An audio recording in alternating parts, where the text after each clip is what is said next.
Hello and welcome to the Legislative Youth Advisory Council interview with Governor Inslee. The council is the official youth advisory body to the state legislature and is comprised of youth from around the state who work with legislators and in their communities to represent the perspectives of young people. Governor Inslee is running for Washington governor this year again, and we're so glad to have him with us today so that voters in the state can have a good grasp on his policies and ideas when making their decision. For the most part, all of the following questions have a sort of young person lens to them, but the issues covered are relevant to all citizens in the state. There's no hard time limit on answers, but for the benefit of both the candidate and voters, we're hoping to keep things concise so that we can cover a range of topics. Ideally, answers will be about 2 to 3 minutes apiece. With that said, we can jump into our first question from Carissa. Go ahead, Carissa. Hi, I'm Carissa Crum. I'm from Hoquiam, Washington, and I'm a junior this year. My question's regarding the prototypical school model and school funding. So the prototypical school model dictates funding guidelines for school nurses, psychologists, guidance counselors, and classified staff at each public school in the state, among other things. However, despite the staffing enrichment work group's recommendation, the Office of the Superintendent's request, and widespread complaints from educators, the Senate bill to direct more money to schools died in committee. How, if at all, would you change the prototypical school model? Well, really great question. Before I answer it, though, I want to thank the council here for allowing me to say hello. I want to thank you for your leadership. I think we've made some wise decisions by encouraging young people to participate, by allowing 16, 17-year-olds to pre-register to vote. I was serious when I said this is the most well-equipped generation to help us build a future, and so I appreciate your leadership. I think we've done the right thing trying to get more young people to help us make public policy decisions. Having said that, what I would do first off is to continue the funding for our schools as it is, because some folks want to reduce it, not go forward, but actually to reduce it. There are efforts this year to reduce by $2.5 billion the increase that we've put in to our schools. And we have had the largest increase in school funding perhaps in state history since I've been as governor, billions of dollars of more money. And the reason I've been so passionate about this is that this is what got me involved in in public policy in the first place. My wife and I helped pass a school bond issue in Selah, Washington, in Central Washington to build a new high school. So this has been a real passion for mine. So the first thing I would do is to make sure we continue and not go backwards in our funding. One of the persons running for superintendent of public instruction wants to cut $2.5 billion from that funding. I support Chris Rakedahl, who I want to work in partnership with, so we can continue to advance this funding in a variety of ways. Now, there's a variety of ways we need to do that. We need to increase our special education funding. We have students who I believe we have not had adequate funding for our local districts for the children who need special education. And these are kids of tremendous potential if we give them a shot. So that's one of the things we need to do. We need to continue to finance additional counselors in our schools, particularly mental health counselors. We've always had mental health challenges for our young people, but the COVID pandemic have made them so much more challenging. Last year, I made an effort to increase the counselors in schools.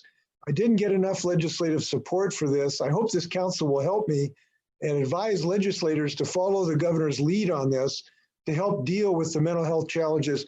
And by the way, in general challenges, we have so much youth homelessness that we have to deal with.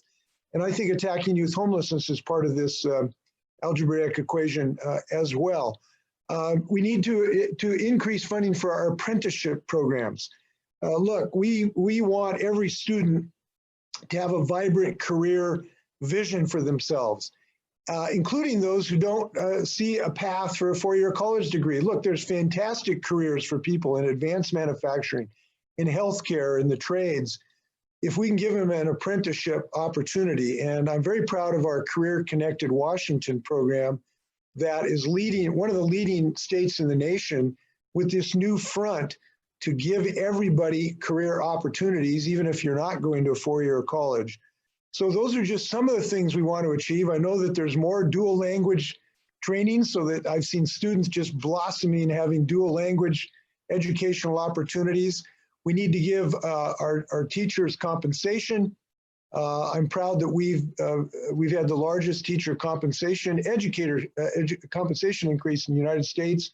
I'm proud that we were just named 2 weeks ago as the best place to be an educator in the United States. So we need to continue some of the progress we've made.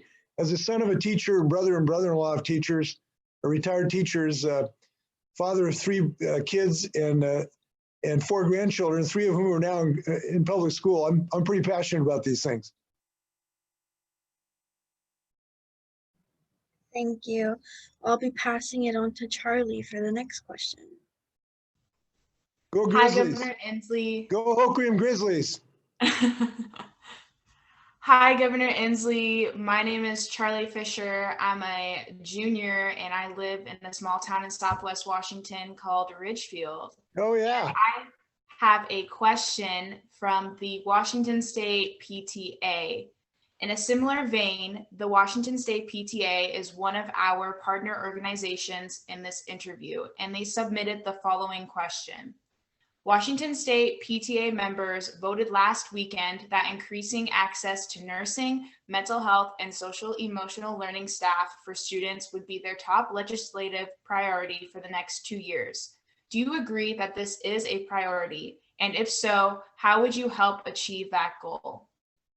Well, Charlie, by the way, you got a great town. Ridgefield is the most rapidly growing city in the state of Washington. So you have a vibrant future there, wherever you go. I think there's 2 parts. The answer is an unequivocal yes.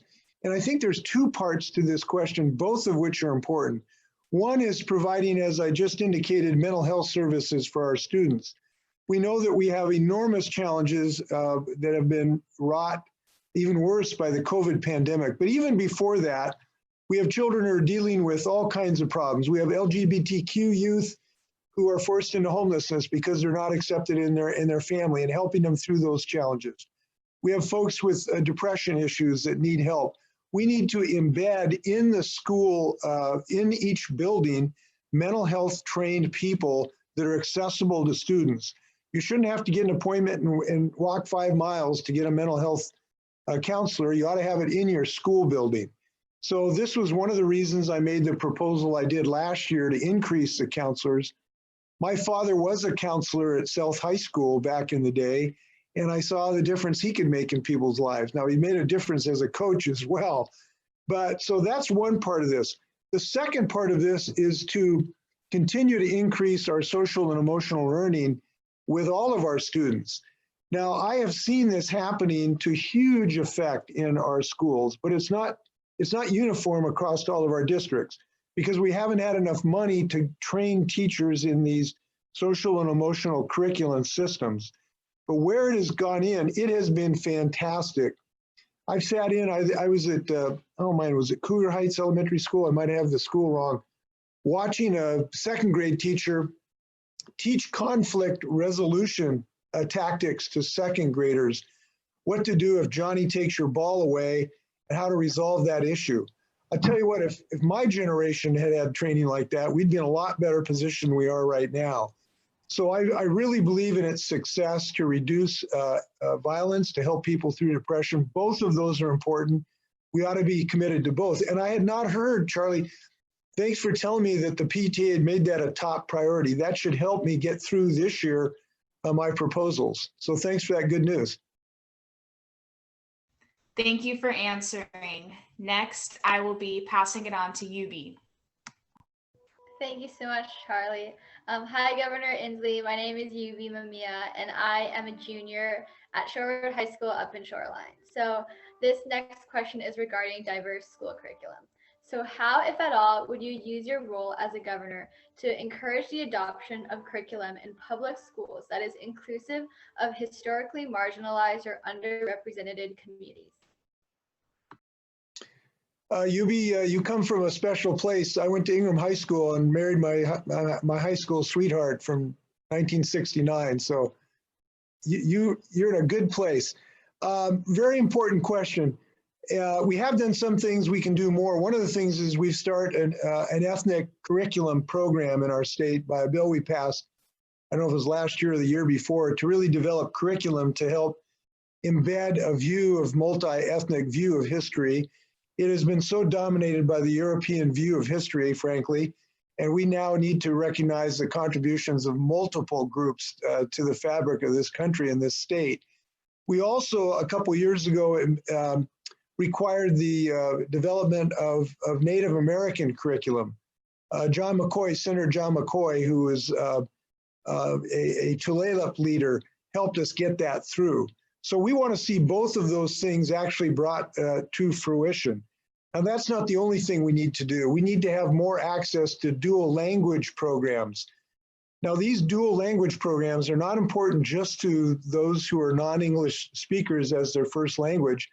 They're important to English speakers as a first language because they are equipping people to live in the new international economy. And these have been some of the most popular programs in the state of Washington. I was in an elementary school in the White Center, Burien area a couple of years ago watching one of these programs.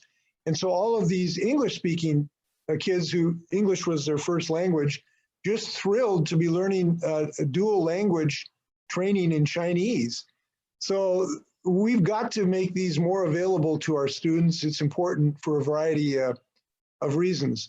Now, this bleeds into all of the other issues in our society where we have to answer the thirst for racial justice, from criminal justice reform to healthcare reform, where people of color have widely disparate results in healthcare, to opportunities in contracting for leaders of color in our business community.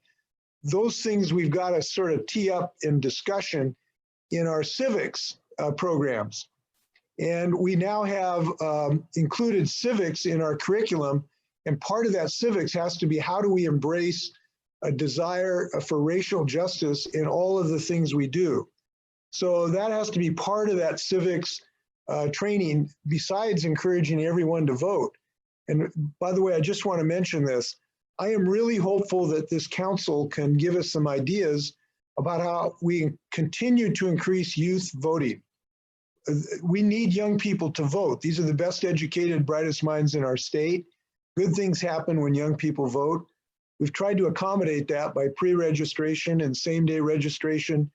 But any ideas you have, my dream would be if the day you turn 18, you get a little text or email or something from a school saying, hey, come on down and register to vote. If you can give me some ideas about how to pull something like that off, I'd love to hear from y'all.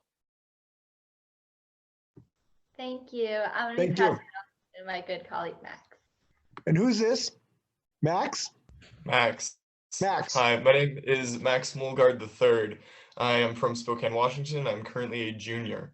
So currently, which school? Washington. Which school? Mount Spokane High School. Got it. Yeah. So currently, Washington State is ranked 43rd out of the 50 states in DC in youth mental health, according to Mental Health America. What are your plans to improve the quality of and access to mental health services for youth? Well, I've talked a little bit about that already by embedding mental health professionals right in our school buildings. But to do that, we have to have mental health professionals to actually fill those jobs, right? So one of the really important things we want to do is to increase educational opportunities to get mental health professionals trained so that they can be available to do that work.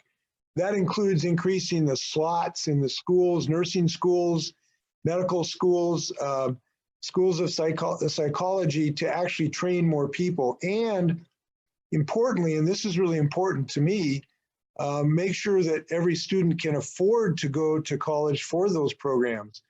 Now, I am proud, as I may have mentioned, we have established the single best financial aid package in the United States so that students of all economic conditions can actually afford a college education. We've got to preserve that and extend that over time to make sure that those things can get done. Another idea I have is that I mentioned apprenticeships. Apprenticeships are not just in the construction trades. You know, when I mention apprenticeships, people immediately think of, you know, a plumber or electrician. Those are great careers, but they can also be great careers in mental health and in physical health. And we've started now an apprenticeship with Kaiser, if I recall, that will provide apprenticeships in mental health, so we can actually get people trained to help in this regard. Now, to do this, we have to find a way to finance this. This is not free. And the first order of business on that is, again, to not cut the school budget. And there are those who want to cut the school budgets. Shoot, there were those who wanted me to call a special education session to cut budgets this year. There's, as I mentioned, somebody running for superintendent of public instruction wants to cut $2.5 million from the school budgets. We can't have more mental health and smaller budgets. So I appreciate you now have brought this up like 3 times. I hope you bring it up that number of times with your legislators from Spokane, because frankly, I could use a little more help from some of your legislators in Spokane. I'm not referring to Senator Billig. He's been a champ on this. Tim Ormsby, those fiscal chairs have been helpful, but there's a couple legislators that haven't got the memo yet in Spokane. I hope you can talk to them and educate them for me. Thank you, Governor Inslee. Our Thank next question will come from Jalen. Hello, Governor Jay Inslee. My name is Jalen Sotelo. I'm a senior from Vancouver. I go to Skyview High School and Clark College through the Running Start program. Great. And so my question is, as of 2018, Schoolhouse Washington found that there was more than 40,000 students homeless in Washington.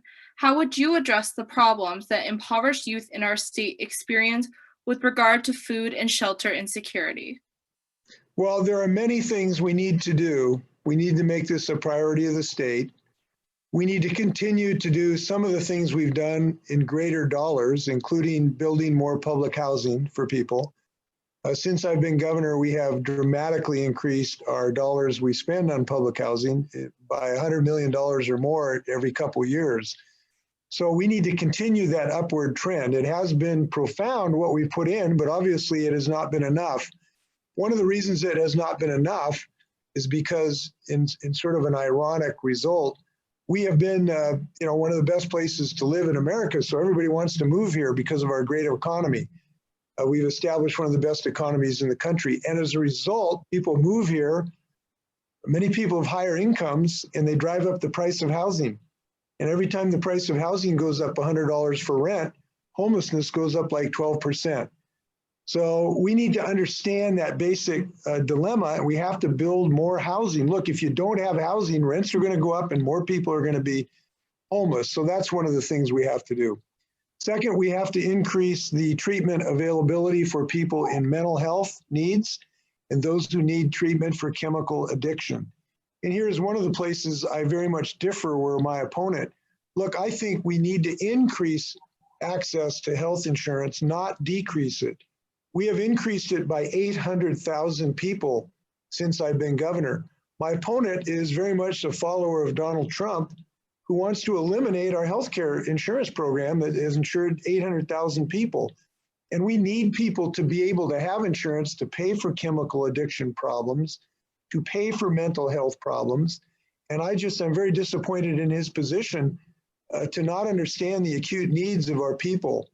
Now, a lot of these young folks too, as I mentioned, are LGBTQ youth. About maybe 40% of these kids who are homeless have had problems at home because of that. And we need to help them both with mental health and housing itself. That is a specific population.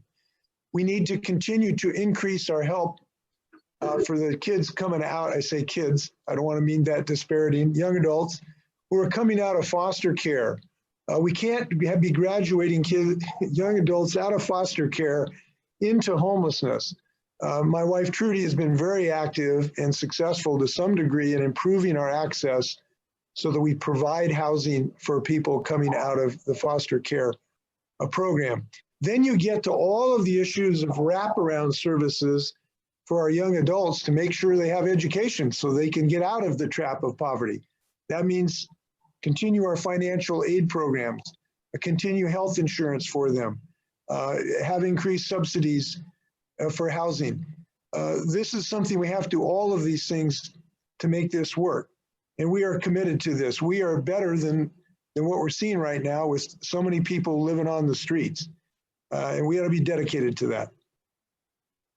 Thank you for your answer, Governor Jay Inslee. I'm going to pass it on to my colleague, Jonathan, now. Hi, Governor Inslee. I'm Jonathan Malenga. I'm a sophomore at Auburn Mountain View High School. and I'm from Auburn. My question is, numerous studies have found that Black students are overrepresented among those who receive suspension, expulsion, and referral to law enforcement from schools.